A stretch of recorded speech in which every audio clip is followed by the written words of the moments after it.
बिस्मिल्लाहिर्रहमानिर्रहीम। पाकिस्तान तहरीक इंसाफ की तरफ से आज NA 123 का वर्कर्स कन्वेंशन कान्हा में मुनक्किद होना था, जिसके हवाले से हमारे दोस्त अफजाल अजीम पहाड़ साहब ने बहुत ज़बरदस्त तैयारी की थी। उन्होंने डिप्टी कमिश्नर लाहौर से परमिशन मांगी, उसके बाद पुलिस को इंटीमेट किया गया।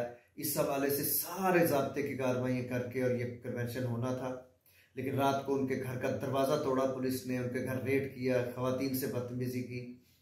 उसके बाद उनके भाई का दफ्तर लॉ चैम्बर जो था वो तोड़ दिया गया।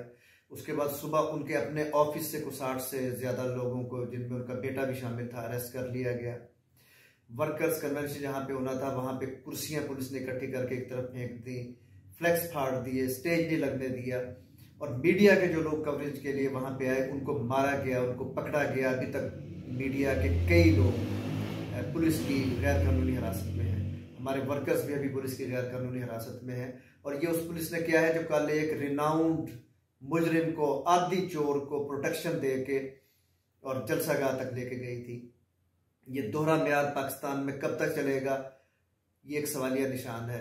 लेकिन पीटीआई का वर्कर, पीटीआई का हर कारकुन खान की कॉल पे, खान की आवाज में, और पीटीआई का चेयरमैन इस बात पे कमिटेड है कि दो नहीं एक पाकिस्तान। हम अपने कॉन्स्टिट्यूशनल राइट्स के लिए, हम अपने पॉलिटिकल राइट्स के लिए लड़ेंगे।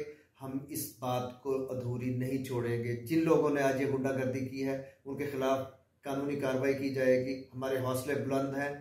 पीटीआई का झंडा आज फिरोजपुर रोड पे कारकुनों ने पूरी जुर्रत के साथ लहराया है, और इस सारे ड्रामे के बावजूद अफजाल अजीम पहाड़ साहब के दफ्तर के सामने सैकड़ों कारकुन जमा हुए और उन्होंने खान साहब के हक में नारेबाजी की, उन्होंने पीटीआई के हक में नारेबाजी की, उन्होंने इस मुल्क में जमहूरियत के लिए नारेबाजी की। इस जज्बे को ना कोई शिकस्त दे सकता है और ना इस जज्बे को किसी भी तरह से डराया जा सकता है। बहुत शुक्रिया।